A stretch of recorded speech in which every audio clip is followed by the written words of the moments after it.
Was this during, before, or after what is said to be into a very tumultuous affair that ended 8 months later and whipped you into an emotional breakdown? I cannot believe that anything can whip you into an emotional breakdown, but this tumultuous relationship did. That the relationship was prior to this happening. This was prior to this happening. Well, okay, so then we're gonna hold off on your experiences as city council person. Tell us about this person.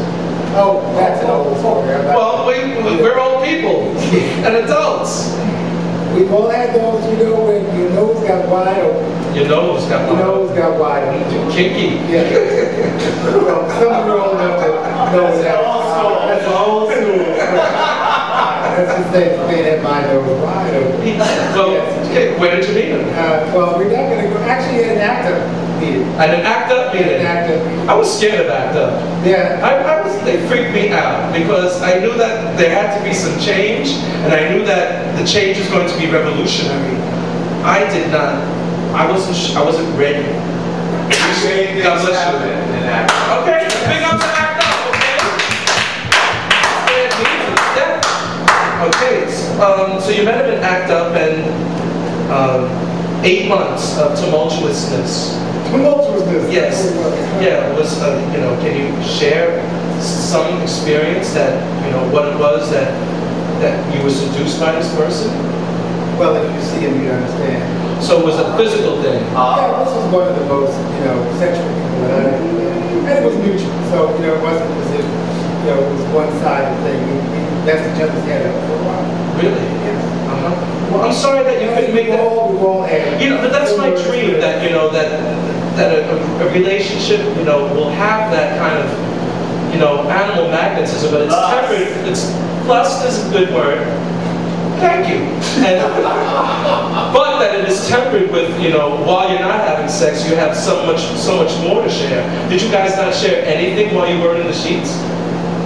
Yeah, we did actually, but there was a significant age difference too. So it just didn't. Oh, okay. The plot thickens now. Right. Well, he must have been younger. Well, we don't know that. Well, I'm asking. Was he younger than that? Older than you? Okay. You don't know that. I'm going to leave it just where it is. You're just going to leave it where it is. Okay, they were the same age. Okay. Okay. Obviously, we don't want to go there, but you did mention it, so I felt that I could, you know. Younger than Halloween, older than Christmas. That's right. There you go. Well put. Got you. Okay. I think I got you. But no, it's okay. I mean, you know, I'll step off for a while. Now, let's go back and let's talk about your illnesses. You were out as an HIV positive person, and you've had a very, very serious bone marrow cancer.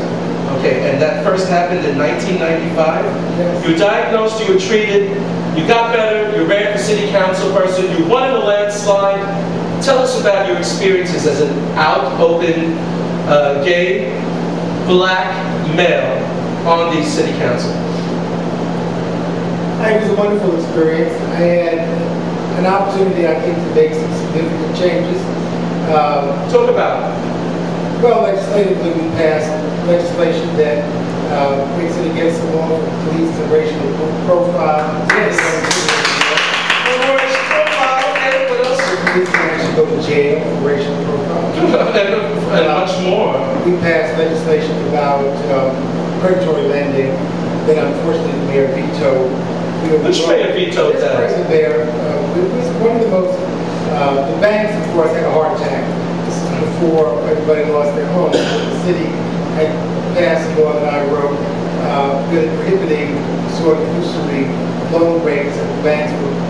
Predatory, yeah, you think you're getting into something cute. Oh, free money, free money. This is the 7 minute warning, right? One of the things that people don't know about Bloomberg is that he vetoed the bill.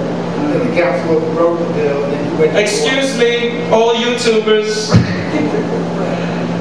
We passed legislation that it's interesting because in our congregation, I'm looking at John, with all of our hymns and all of our languages gender neutral, but all of the language in the legal system in New York is not gender neutral. So I passed legislation that now every document in the city has to be gender neutral. Yes, yes.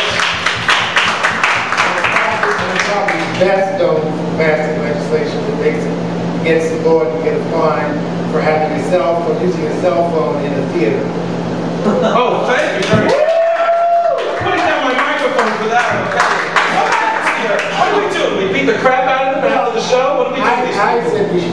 phone away permanently, but they said we couldn't do that, so they get a $50 fine. But it's the $50 bucks. It's the first in the country, and actually it's been interesting. I got more publicity.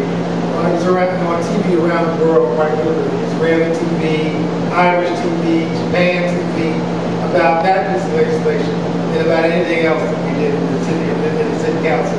Well, it is a global issue. I mean, people are being rude, you know, just about anywhere they can be these days. Okay, we only have a few minutes left.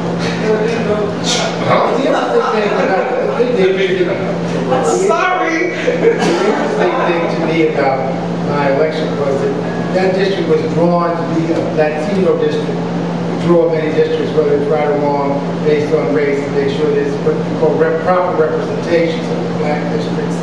And there's no such thing as a white district, but it's by default. And I represented primarily East Harlem and the South Bronx, and a small piece of the Upper West Side. It was drawn specifically to be a Latino district, meaning there's over 50% of eligible voters who are Latino. So, you know, a lot of people have asked me, how is it that you as a black gay man got elected? You know, the fact was that I just went out and told people the truth about what we needed to be doing in the city, and they responded to that. So I was proud of the fact that not only did I get elected, but I got re-elected 2 times for being who I am.